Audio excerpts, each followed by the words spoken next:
ನಮಸ್ಕಾರ ಎಲ್ಲರಿಗೂ. ಕನ್ನಡದಿಂದ ಇಂಗ್ಲಿಷ್ ಕಲಿಯಿರಿ ಈ ವಿಡಿಯೋ ಸೀರೀಸ್ನ 100ನೆಯ ಪಾಠ ಅಂದರೆ ಕೊನೆಯ ಪಾಠಕ್ಕೆ ತಮ್ಮೆಲ್ಲರಿಗೂ ಸ್ವಾಗತ. ಈ ವಿಡಿಯೋದಲ್ಲಿ ನಾವು ಟು ಬಳಸಿ ಕ್ರಿಯಾಪದವನ್ನು ಬಳಸಿ ವಾಕ್ಯಗಳನ್ನು ರಚಿಸಲಿಕ್ಕೆ ಕಲಿಯೋಣ. ಸರಿನಾ? ಮೊದಲು ಸ್ಟ್ರಕ್ಚರ್ಗಳು. ಪಾಸಿಟಿವ್ ವಾಕ್ಯಗಳ ಸ್ಟ್ರಕ್ಚರ್ ಇದು. ಮೊದಲು ಸಬ್ಜೆಕ್ಟ್ ಬರಬೇಕು, ಆಮೇಲೆ ಒಂದೇ ಆ್ಯಮ್, ಒಂದೇ ಈಸ್, ಒಂದೇ ಆರ್ ಬರಬೇಕು, ಆಮೇಲೆ ಟು ಬರಬೇಕು, ಆಮೇಲೆ ವರ್ಬಿನ ಮೊದಲ ರೂಪ ಬರಬೇಕು. ಸಬ್ಜೆಕ್ಟ್ನ ಪ್ರಕಾರ ನಾವು ಒಂದೇ ಆ್ಯಮ್, ಒಂದೇ ಈಸ್, ಒಂದೇ ಆರ್ ಅನ್ನು ಆಯ್ಕೆ ಮಾಡ್ತೇವೆ.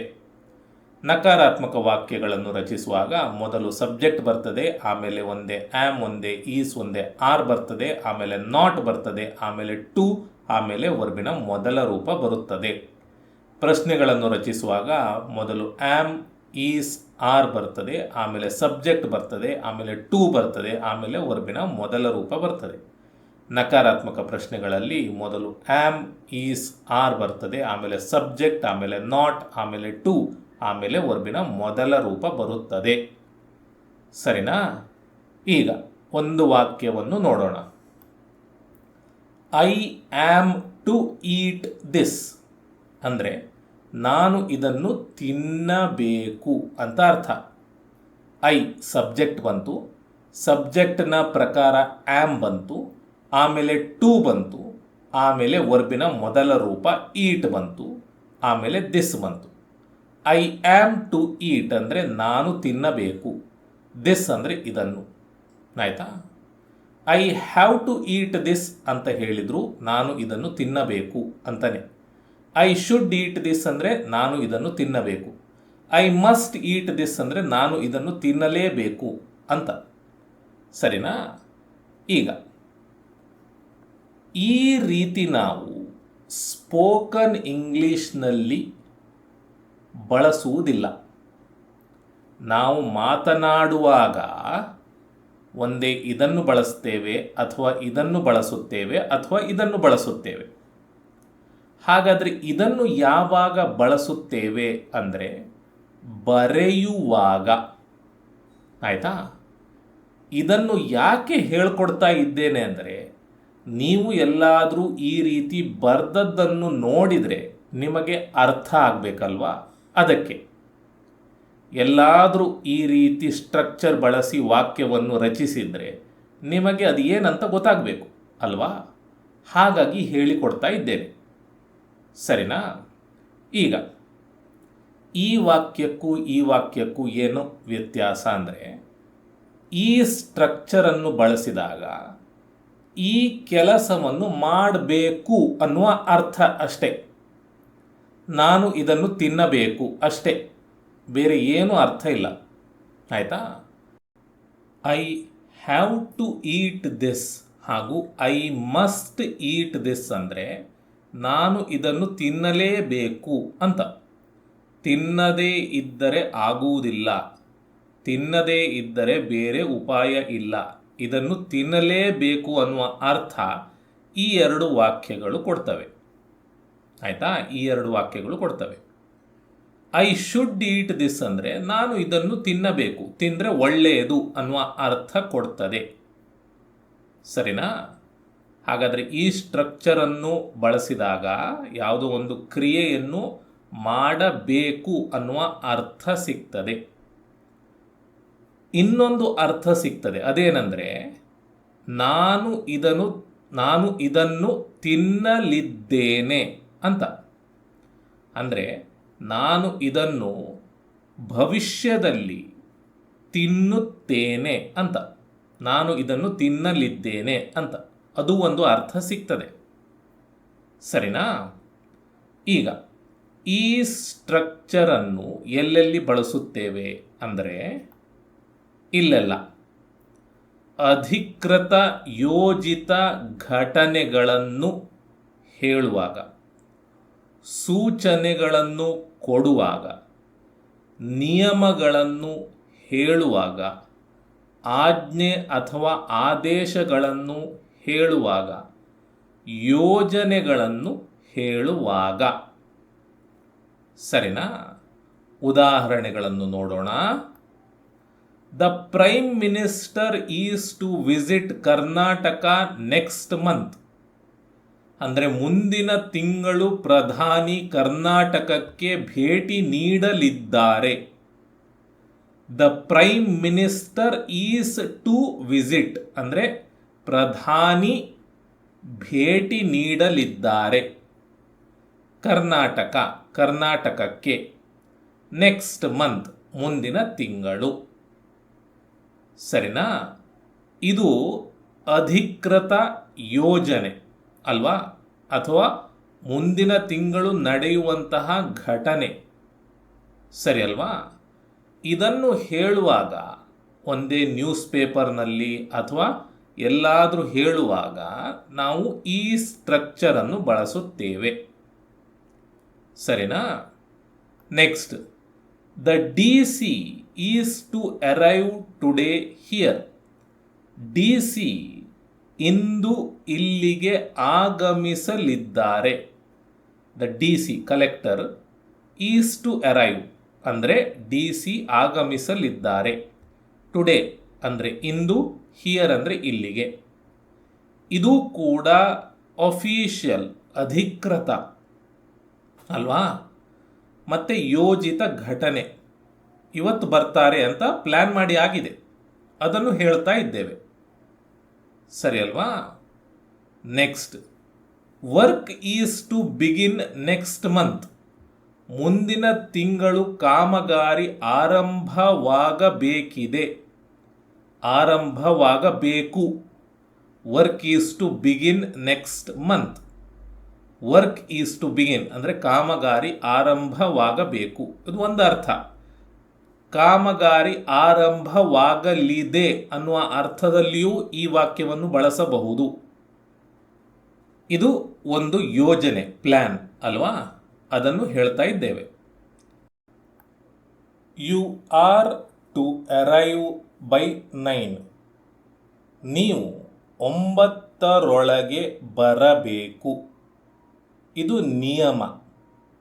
ಯಾವುದೋ ಒಂದು ಆಫೀಸ್ನಲ್ಲಿ ಈ ರೀತಿ ಬೋರ್ಡ್ ಹಾಕಿದ್ದಾರೆ ಅಂತ ತಿಳ್ಕೊಳ್ಳಿ. You are to arrive by 9. ನೀವು 9 ಗಂಟೆ ಒಳಗೆ ಆಫೀಸಿಗೆ ಬರಬೇಕು ಅಂತ. ಸರಿನಾ? We are not to repeat this. ಒಂದು ಸೂಚನೆ, ನಾವು ಇದನ್ನು ಪುನರಾವರ್ತಿಸಬಾರದು. We are not to repeat this. ಸರಿನಾ? ಈಗ ನಿಮ್ಮ ಮನಸ್ಸಿನಲ್ಲಿ ಒಂದು ಪ್ರಶ್ನೆ ಇರ್ಬೋದು, ಈ ವಾಕ್ಯಗಳನ್ನು ಬಳಸಲೇಬೇಕಾ ಅಂತ. ನಾನು ಇದಕ್ಕೆ ಆಗಲೇ ಉತ್ತರ ಕೊಟ್ಟಾಯಿತು. ಸ್ಪೋಕನ್ ಇಂಗ್ಲೀಷ್ನಲ್ಲಿ ನಾವು ಈ ರೀತಿ ಮಾತನಾಡುವುದಿಲ್ಲ, ಬಳಸುವುದಿಲ್ಲ ಅಂತ. ಇದನ್ನು ನೀವು ಬರೆದ ರೂಪದಲ್ಲಿ ಕಾಣ್ತೀರಿ ಅಷ್ಟೇ. You are to arrive by 9. ನೀವು 9ರೊಳಗೆ ಬರಬೇಕು ಅಂತ ಹೇಳುವುದಿಲ್ಲ ಮಾತನಾಡುವಾಗ. You have to arrive by 9 ಅಥವಾ ಯು ಶುಡ್ ಅರೈವ್ ಬೈ 9 ಅಥವಾ ಯು ಮಸ್ಟ್ ಅರೈವ್ ಬೈ 9 ಅಂತ ಹೇಳ್ತೇವೆ ಅಲ್ವಾ? ಸ್ಪೋಕನ್ ಇಂಗ್ಲೀಷ್ನಲ್ಲಿ ಈ ಸ್ಟ್ರಕ್ಚರ್ಗಳನ್ನು ಬಳಸುವುದಿಲ್ಲ. ಸರಿನಾ? Next, are you to learn English. ನೀವು ಇಂಗ್ಲೀಷ್ ಕಲಿಯಬೇಕೇ ಅಥವಾ ನೀವು ಇಂಗ್ಲೀಷ್ ಕಲಿಯಲಿದ್ದೀರೇ? ನಿಮ್ಮ ಪ್ಲ್ಯಾನನ್ನು ಕೇಳ್ತಾ ಇದ್ದೇವೆ. ಆಯಿತಾ? I am not to play today. ನಾನು ಇಂದು ಆಟವಾಡಲಿಕ್ಕಿಲ್ಲ. ಒಂದು ಆರ್ಡರ್ ಇದು. ಆಯಿತಾ? We are not to sleep now. ನಾವು ಈಗ ನಿದ್ದೆ ಮಾಡಬಾರದು. ವಾರ್ಡನ್ ಹೇಳಿದ್ದಾರೆ, ನಾವು ಈಗ ನಿದ್ದೆ ಮಾಡಬಾರ್ದು. We are not to sleep now. Where are we to go. ನಾವು ಎಲ್ಲಿಗೆ ಹೋಗಬೇಕು? ಪ್ಲ್ಯಾನನ್ನು ಕೇಳ್ತಾ ಇದ್ದೇವೆ. What am I to do. ನಾನು ಏನು ಮಾಡಬೇಕು? ಸೂಚನೆ ಅಂದರೆ ಇನ್ಸ್ಟ್ರಕ್ಷನ್ನನ್ನು ಕೇಳ್ತಾ ಇದ್ದೇವೆ. ಸರಿನಾ? Next, when are you to go abroad? ನೀವು ಯಾವಾಗ ವಿದೇಶಕ್ಕೆ ಹೋಗಬೇಕು?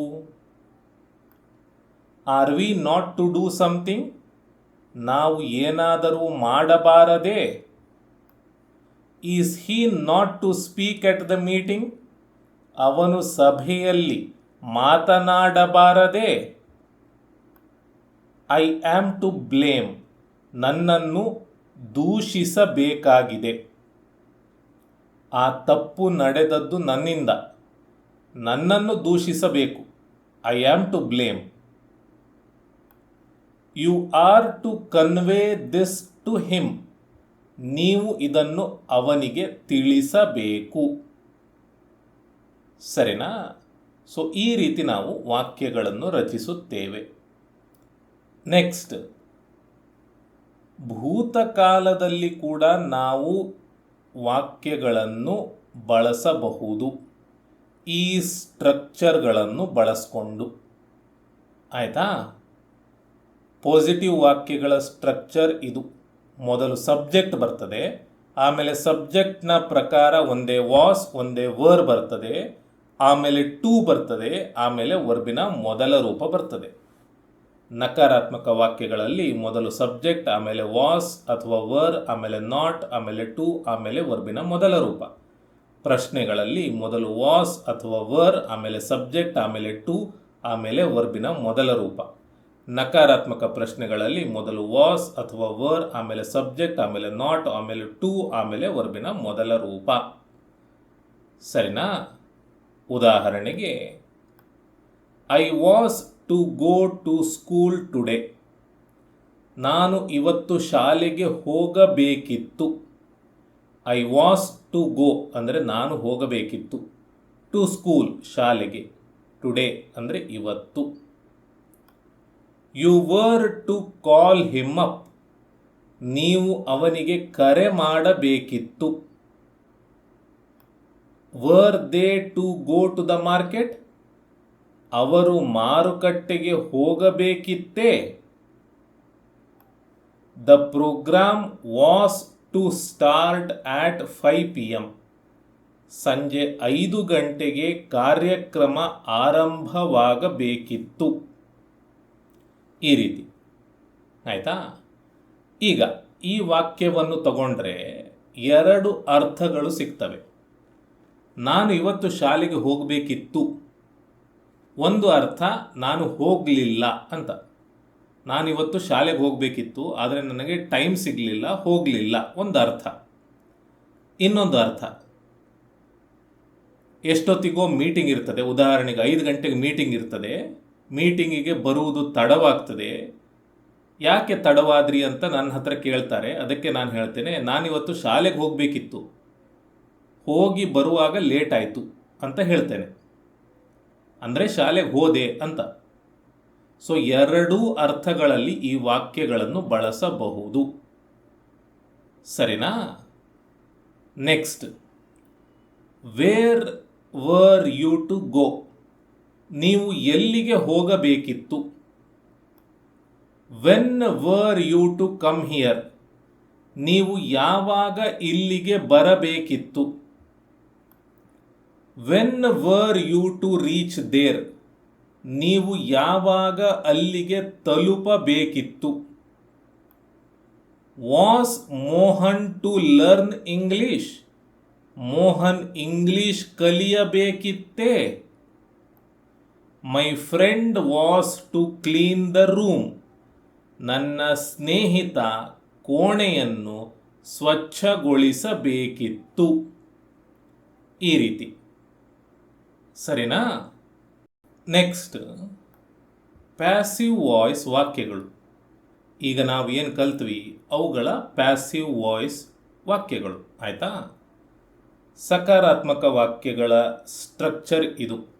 ಮೊದಲು ಆಬ್ಜೆಕ್ಟ್ ಬರಬೇಕು, ಆಮೇಲೆ ಒಂದೇ ಆಮ್, ಒಂದೇ ಈಸ್, ಒಂದೇ ಆರ್ ಬರಬೇಕು, ಆಮೇಲೆ ಟು ಬಿ ಬರಬೇಕು, ಆಮೇಲೆ ವರ್ಬಿನ 3ನೇ ರೂಪ ಬರಬೇಕು. ನಕಾರಾತ್ಮಕ ವಾಕ್ಯಗಳಲ್ಲಿ ಮೊದಲು ಆಬ್ಜೆಕ್ಟ್, ಆಮೇಲೆ ಆಮ್, ಈಸ್, ಆರ್, ಆಮೇಲೆ ನಾಟ್, ಆಮೇಲೆ ಟು ಬಿ, ಆಮೇಲೆ ವರ್ಬಿನ 3ನೇ ರೂಪ.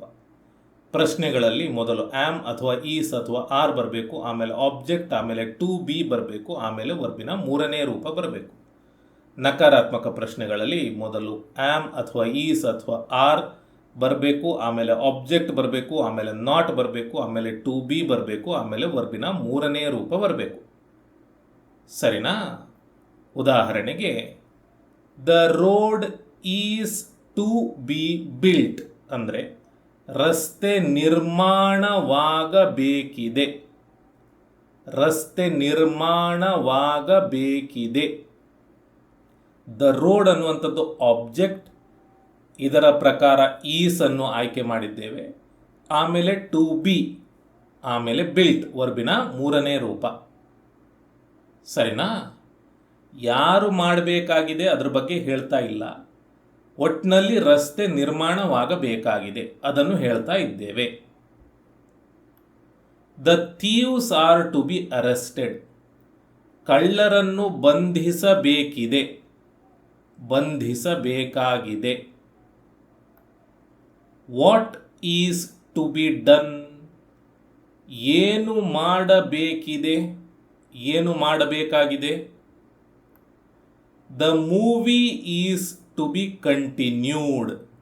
ಸಿನಿಮಾ ಮುಂದುವರೆಯಬೇಕಿದೆ.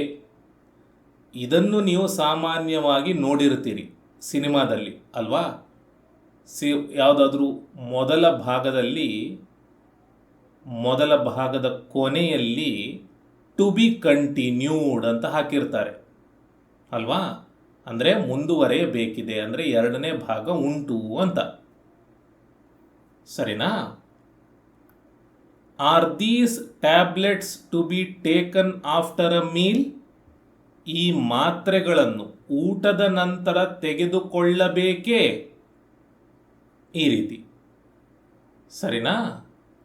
ಇನ್ನು ವಾಸ್ ಹಾಗೂ ವರ್ ಅನ್ನು ಬಳಸಿಕೊಂಡು ಭೂತಕಾಲದಲ್ಲಿ ಪ್ಯಾಸಿವ್ ವಾಯ್ಸ್ ವಾಕ್ಯಗಳನ್ನು ಬಳಸುತ್ತೇವೆ. ಸ್ಟ್ರಕ್ಚರ್ಗಳು ಇಲ್ಲಿವೆ, ವಿಡಿಯೋವನ್ನು ಪಾಸ್ ಮಾಡಿ ನೋಡಬಹುದು. ಉದಾಹರಣೆ ವಾಕ್ಯಗಳಿಗೆ ಹೋಗ್ತೇನೆ. Our room was to be cleaned. ನಮ್ಮ ಕೋಣೆಯನ್ನು ಸ್ವಚ್ಛಗೊಳಿಸಬೇಕಿತ್ತು. ನಮ್ಮ ಕೋಣೆಯನ್ನು ಸ್ವಚ್ಛಗೊಳಿಸಬೇಕಿತ್ತು. ಇಲ್ಲಿ ಅವರ್ ರೂಮ್ ಅನ್ನುವಂಥದ್ದು ಆಬ್ಜೆಕ್ಟ್, ಇದರ ಪ್ರಕಾರ ವಾಸ್ ಅನ್ನು ಆಯ್ಕೆ ಮಾಡಿದ್ದೇವೆ. ಆಮೇಲೆ ಟು ಬಿ ಬಂತು, ಆಮೇಲೆ ಕ್ಲೀನ್ಡ್ ವರ್ಬಿನ ಮೂರನೇ ರೂಪ ಬಂತು. You were not to be sent with him. ನಿನ್ನನ್ನು ಅವನೊಂದಿಗೆ ಕಳುಹಿಸಬಾರದಿತ್ತು. You were not to be sent with him. Was cricket not to be played tonight. ಇಂದು ರಾತ್ರಿ ಕ್ರಿಕೆಟ್ ಆಡಬಾರದಿತ್ತೇ? Who was to be informed. ಯಾರಿಗೆ ತಿಳಿಸಬೇಕಿತ್ತು? Was this letter not to be written. ಈ ಪತ್ರವನ್ನು ಬರೆಯಬಾರದಿತ್ತೇ? ಈ ರೀತಿ. ಸರಿನಾ? ಸರಿ, ಹೇಳ್ಕೊಟ್ಟಿದ್ದೆಲ್ಲ ಅರ್ಥ ಆಗಿದೆ ಅಂತ ಅಂದುಕೊಂಡು ಈ ಎಕ್ಸಸೈಸನ್ನು ಕೊಡ್ತಾ ಇದ್ದೇನೆ. ವಿಡಿಯೋವನ್ನು ಪಾಸ್ ಮಾಡಿ ಈ ವಾಕ್ಯಗಳನ್ನು ಅನುವಾದಿಸಿ ಕಮೆಂಟ್ ಮಾಡಿ. ಇನ್ನೊಂದು 5 ಸೆಕೆಂಡ್ಗಳಲ್ಲಿ ಇವುಗಳ ಉತ್ತರಗಳನ್ನು ಇಲ್ಲಿಯೇ ತೋರಿಸುತ್ತೇನೆ.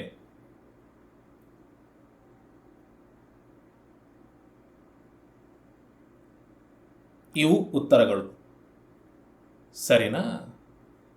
ಇಲ್ಲಿಗೆ ಈ ವಿಡಿಯೋ ಸೀರೀಸ್ ಮುಕ್ತಾಯ ಆಯಿತು.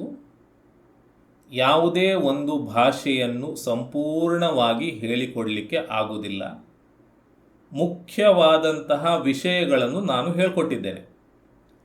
ಇನ್ನು ನಿಮ್ಮ ಪ್ರಯತ್ನದ ಮೇಲೆ ಎಲ್ಲವೂ ನಿಂತಿದೆ. ನೀವು ಇಲ್ಲಿಯೇ ನಿಮ್ಮ ಕಲಿಕೆಯನ್ನು ನಿಲ್ಲಿಸಬಾರದು. ಬೇರೆ ಬೇರೆ ಚಾನಲ್ಗಳು ಇದ್ದಾವೆ, ಇಂಗ್ಲೀಷ್ ಕಲಿಸುವಂತಹ ಚಾನಲ್ಗಳು. ಆ ಚಾನಲ್ಗಳ ವಿಡಿಯೋಗಳನ್ನು ಪುನಃ ನೋಡಿ ಅಥವಾ ಮೊದಲಿನಿಂದ ನೋಡಿ. ನನ್ನ ವಿಡಿಯೋಸ್ಗಳನ್ನು ಪುನಃ ನೋಡಿ. ಫ್ರೀ ಇದ್ದಾಗ ನೀವಾಗಿಯೇ ವಾಕ್ಯಗಳನ್ನು ರಚಿಸಲಿಕ್ಕೆ ಪ್ರಯತ್ನಿಸಿ. ತಪ್ಪಾದಾಗ ಗೊತ್ತಿದ್ದವರ ಹತ್ರ ಕೇಳಿ. ಹೀಗೆ ಮಾಡ್ತಾ ಹೋದಾಗ ನಿಮ್ಮ ಇಂಗ್ಲಿಷ್ ಸುಧಾರಿಸುತ್ತಾ ಹೋಗುತ್ತದೆ. ಸರಿನಾ? ಸರಿ, ಇಲ್ಲಿಗೆ ಈ ವಿಡಿಯೋ ಸೀರೀಸ್ ಮುಕ್ತಾಯ ಆಯಿತು. ಇನ್ನೊಂದು ಸೀರೀಸ್ನಲ್ಲಿ ನಾನು ನಿಮಗೆ ಸಿಗುತ್ತೇನೆ. ಧನ್ಯವಾದಗಳು.